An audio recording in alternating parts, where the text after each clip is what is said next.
తూర్పుగోదావరి జిల్లా అనపర్తి నియోజకవర్గంలో కూటమి నేతల దౌర్జన్యాలు కొనసాగుతూనే ఉన్నాయి. కూటమి ప్రభుత్వం అధికారంలోకి వచ్చినప్పటి నుంచి ఎమ్మెల్యే రామకృష్ణారెడ్డి అండతో టీడీపీ, జనసేన, బీజేపీ శ్రేణులు రెచ్చిపోతున్నారు. వైఎస్ఆర్సీపీ కార్యకర్తలే టార్గెట్గా కిడ్నాప్లు, చిత్రహింసలు, అక్రమ కేసులు, కూల్చివేతలు వంటి దౌర్జన్యకాండ సృష్టిస్తున్నారు. బిక్కవోలు, దోమాడ, పందలపాక, కొమరిపాలెం, రాజుపాలెం గ్రామాల్లో వైఎస్ఆర్సీపీకి చెందిన వారి ఆస్తులను ధ్వంసం చేస్తున్నారు. కుతుకులూరులోని వైఎస్ఆర్సీపీ నేతలకి చెందిన దళితుల నివాసాలను కూల్చేశారు. పేదవారి గుడిసెలను కూల్చేసి వారిని వీధిన పడేశారు. ఎమ్మెల్యే రామకృష్ణారెడ్డి అండదండలతో నేలమట్టం చేశారు. కనీసం సమాచారం లేకుండా పోలీసులతో వచ్చి గుడిసెలను కూల్చేశారు. బాధితులను వైఎస్ఆర్సీపీ మాజీ ఎమ్మెల్యే సూర్యనారాయణ రెడ్డి పరామర్శించారు. కూటమి ప్రభుత్వం వచ్చాక కక్ష సాధింపులకు పాల్పడుతుందని మండిపడ్డారు.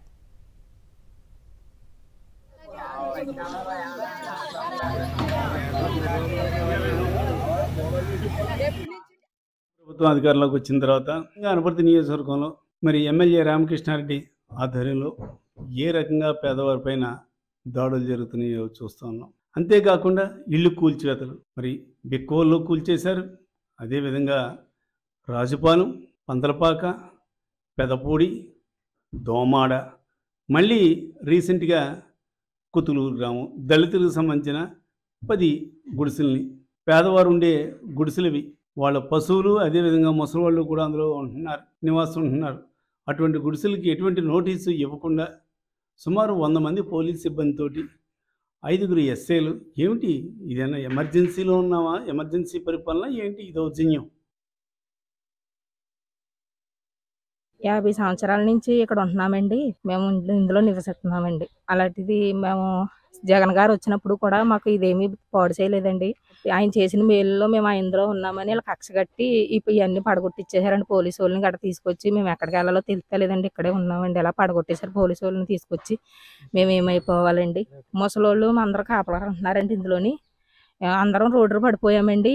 ఇదేమన్నా న్యాయమేనండి చేసింది? 50-60 సంవత్సరాల మట్టి ఇందిరాగాంధీ ఇచ్చిన ఇల్లు అలా ఉంటున్నామండి. ఎవరింటి ఎదురుగుండా ఉన్న స్థలం వాళ్ళు ఉన్నదండి. ముసలోళ్ళు గేదెలు ఏదో కట్టుకుంటే అలాగా 50 సంవత్సరాల మట్టి అలాగే ఉంటున్నామండి. మేమంతా వైఎస్ఆర్ జగన్ పార్టీలో తిరుగుతున్నామని కసలు పెట్టుకుని ఎమ్మెల్యే గారు మొత్తం 100-120 మంది పోలీసులను రప్పించి జేసీపీలు ఇవన్నీ తీసుకొచ్చి కూలగొట్టి ఇచ్చేసారండి.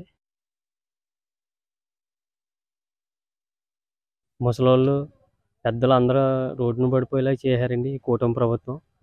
మేము జగన్ కూడా తిరిగామని, జగన్ పార్టీలో ఉన్నామని కక్షపూరితంగా ఇది చేయడం జరిగిందండి. ఇది ఏమన్నా న్యాయం అండి? ఇది అనపర్తి శాసనసభ్యులు రామకృష్ణారెడ్డి గారు, అది ఎమ్మెల్యే రామకృష్ణారెడ్డి గారు ఇదంతా చేశారండి. దగ్గరుంచి చేయించారంటే అండి. ఇది దౌర్జన్యంగా క్రెయిన్లతో మొత్తం పడగొట్టించేసి మనుషులను పక్క గంటేసి ఇంత దారుణంగా చేశారండి. రామకృష్ణారెడ్డి గారండి ఎమ్మెల్యే దౌర్జన్యంగా మాకు ఉన్న స్థలాలని పడగొట్టించారండి. మరి కేవలం ఆయన కక్షపూర్వకంగా చేశారండి. మేము జగన్ పార్టీలో తిరుగుతున్నామన్న ఒక కక్షతోటి ఇలా దౌర్జన్యంగా పడగొట్టించారండి. అలాగనే మా ఒక్కటే కాదండి, అసలమైన స్థలాలు చాలా ఉన్నాయండి ఇక్కడ. అవన్నీ వదిలేసి జగన్ పార్టీలో తిరుగుతున్నామని కేవలం మా వాటి మీద కక్ష పట్టి అవే పట్టుదలతో తీయించారండి. మరి